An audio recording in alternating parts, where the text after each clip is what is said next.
My name is Kieran Mulligan, and I'm here today because you either have lost someone to cancer or you're a cancer survivor. So I'm in the former category because I lost my wife, Tash Mulligan, to cancer back in 2019. And it's nearly 4 years ago, but it feels like yesterday. It comes as a bolt from the blue. She had cancer. 4 months later, she was clear. And then it came back, and it came back uber aggressive. You know, we got all the right treatment, she dealt with it. It worked for a while and then it didn't work, and so she died on the 2nd of March 2019. But she dealt with it with great dignity and handled it, you know, till the very end. Obviously I supported her, my brother and her sister mainly. She did keep the kids out of it largely, as best she could, and she managed it. So when the end did come, it probably came as a big shock to them.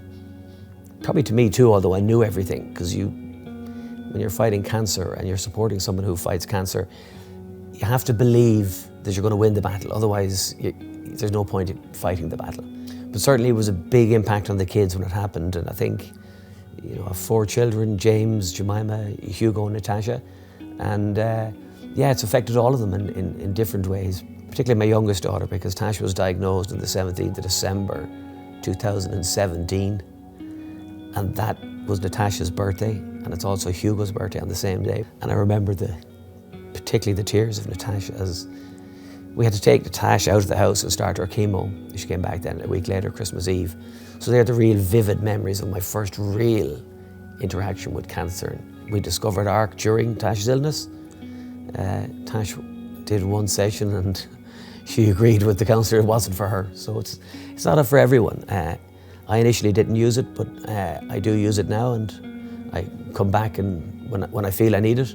My daughter uses it all the time, and my other kids have used it on and off. The boys less so, which I've said to you before is maybe a bit of a problem with men speaking. So if I could do anything, is to get people to talk and to talk to people like ARC and counsellors. I think it's, from my own personal experience, it's extremely beneficial, and I know from my daughter's experience it's the same. Having got involved in fundraising for ARC, I also felt really good that I was able to help other people like that. It nearly started by accident. I was involved in Lansdowne Rugby Club, and I was president of the club when Tash died. So 3 months after Tash passed, I went off and I led the tour to the States, and we did a 10-day and 4-match trip. It was a good distraction at the time, but when we came back, the players, unbeknownst to me, decided that they wanted to do something for me and for Tash.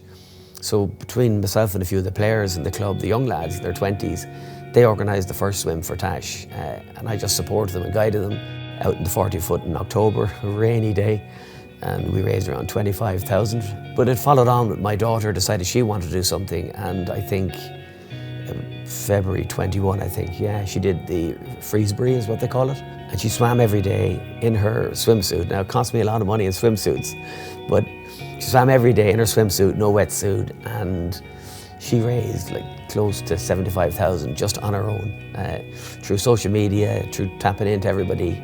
And I remember at the time, her kind of tagline was that, you know, if my mum could do cold caps, I could do the cold water for a month. I was so proud of her, and it was her being able to do something and to kind of get close to her mum, I thought. And then we did a 3rd swim for Tash this summer. And what we did was, July the 31st was my birthday actually, and we did hands across the beach in Dunmore East, and we crossed nearly the 2 beaches that are there, and it was an unbelievable spectacle, a great show of support that Tash wasn't forgotten, I should say. And out of nowhere, like, everyone turned up and raised another 25,000. And to raise that money and to see it being used so well here in Eccles Street really warms my heart, as well as what I get out of the counselling myself. And yeah, so I think, you know, there's a lot of tragedy out there, there's a lot of cancer out there as well, and way too much. So I kind of, as a way of exiting the fundraising, I say that, but let's see, I decided to get a group of my friends together and do something really risky and buy a horse. And it's the Tash for ARC racing team is the name of the syndicate. Hopefully this horse is going to go out there and make some money for ARC again. I'm saying it's the last throw of the dice, and hopefully this could be a big one and there'll be a lot of money raised. So we'll see next season when the horse really gets out there.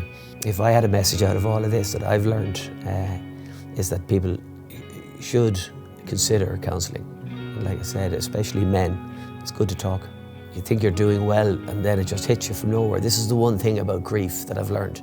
You can be going along just perfect and you're managing everything, keeping yourself busy, and you just hit a wall. And I hit my first wall after about a year and a half because I kept myself so busy. You know, and it just comes upon you, and then you got to reach out to someone. So for me, if someone wasn't doing that, I don't know where they would go, because everybody, what you do find is that everybody moves on in their life because everybody has their own problems in life. I knew of ARC, but I never knew what they did before I needed it myself. I know where the money goes, and it's low overhead, so it's a huge net spend, and everyone needs to fundraise and needs to support the charity, because that's what gets things done here.